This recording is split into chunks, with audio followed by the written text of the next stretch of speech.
Hello everyone, welcome to another vlog. আশা করি তোমরা সবাই খুব ভালো আছো, আমিও খুব ভালো আছি।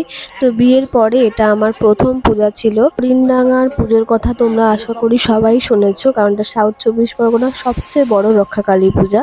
তো এখন অতনু আমাদের নিজেদের বাড়ির গাছ থেকে আম পেড়ে নিচ্ছিল, আর একটু শক্তি প্রদর্শন করছিল আর কি, গাছ থেকে নাড়িয়ে আম পাড়া। তো এই পূজাটা আমার কাছে পুরোপুরি নতুন, কারণ আমার প্রথম বিয়ে হয়েছে। সবাই তোমরা জানো এটা আমার প্রথম বছর। তো এখন এখানে অতনু আর মা ভালোভাবে ফল কিনছিল। তো মায়ের ইচ্ছা ছিল সব রকমের মরশুমের যা ফল সেগুলো সব কিনে দেওয়ার। তো সেগুলো ভালো করে দেখে নিচ্ছিল, কারণ মা খুবই জাগ্রত, তাই ভালোভাবে দেখে শুনে ফল বেছে নিচ্ছিল মা আর অতনু। আমি ভিডিও করছিলাম আর সবকিছু উপভোগ করছিলাম, আর সবকিছু শিখেও নিচ্ছিলাম যে এই পুজোর জন্য কিভাবে কি করতে হয়। এখন আমরা চলে এসেছি বিখ্যাত মিষ্টি দোকানে, কপারহাটের। তো সেখান থেকে কি মিষ্টি মায়ের জন্য নেওয়া হবে সেগুলো দেখছিলাম। আর দেখতে পাচ্ছ অতনুর হাতে কত বড় একটা প্রসাদের ডালা। আসলে এতে আমাদের একার ভোগের জিনিসপত্র নেই, এখানে পাড়ার অনেকের মিষ্টি ফল সব রয়েছে। তো এখন অতনু ফলগুলোকে কাঁধে নিয়ে নিয়েছে। আর এই যে ঘাটটা আপনারা দেখতে পাচ্ছেন, এখানেই মায়ের বিসর্জন দেয়া হয়, মায়ের কাটমাকে এখানে রেখে পুজো করা হয়। সেই সমস্ত ছবি আপনারা নিশ্চয়ই ফেসবুকে দেখেছেন। তো মা এখন পুকুরের ঘাটে নেমে গেছে, ভালো করে সব ফলগুলো ধুয়ে নিচ্ছে, আর এই ঝাঁকাটার মধ্যে ভালোভাবে অতনু ফলগুলো সাজিয়ে দিচ্ছিল। আর আপনাদেরকে দেখাবো কোন জায়গাটাতে সেই ডালাগুলো রাখা হয়। আপনারা দেখলে বিশ্বাস করতে পারবেন না। যদি দেখতে চান যে অত বড় একটা এরিয়ার মধ্যে অতগুলো পাড়ার ডালা দেওয়া হয়, সামনে থেকে না দেখলে বিশ্বাসই করা যায় না। এরকম যে হতে পারে কোনো পূজায়, আমার তো সত্যিই কোনো আইডিয়া ছিল না। আমি যখন ওখানে গিয়ে পৌঁছাবো তখন আপনাদেরকে দেখাবো যে কতটা এরিয়া জুড়ে মায়ের জন্য সবাই তাদের বাড়ি থেকে ফল, মিষ্টি, নিজের গাছের জিনিসপত্র মার চরণে দেওয়ার জন্য নিয়ে এসছে। এখানে দেখুন বড় বড় করে লেখা রয়েছে রবীন্দ্রনাথ মণ্ডল উত্তরপাড়া। কেন এরকম বড় বড় করে লেখা আর এত বড় কেন ডালা, সেটা ওখানে পৌঁছালেই আপনারা বুঝতে পারবেন।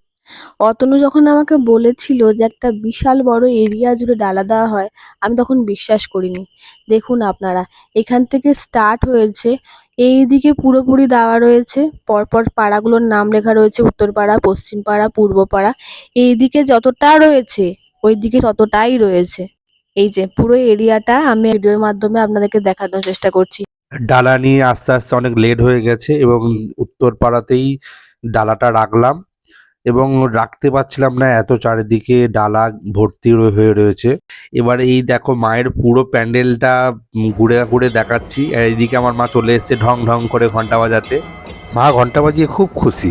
এখন আমরা মায়ের কাছে এসেছি, এখানে এসে খুব ভালো লাগছে।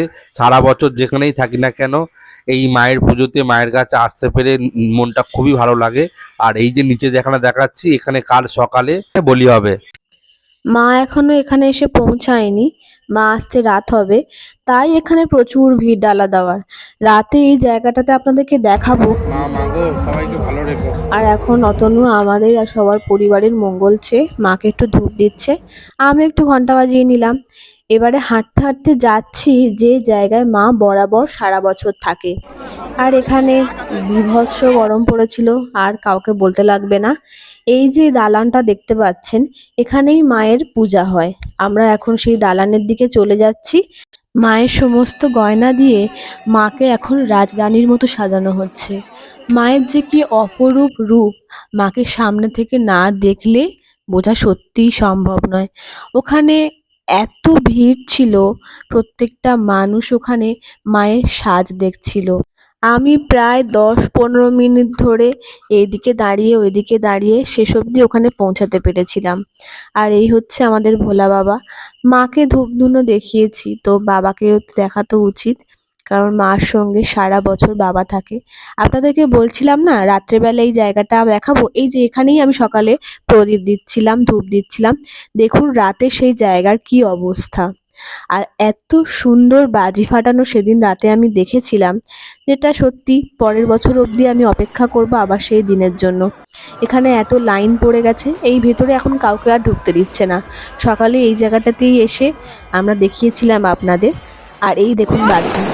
এই তো ভাই কোথায় চলে এসেছি সারা বছর পুজোর কাছে তোরা কোথায়? পরের বছর হরিণডাঙ্গা মায়ের পূজা তোমাদেরকে আরো ভালোভাবে দেখাবো, তার জন্য সঙ্গে থেকো।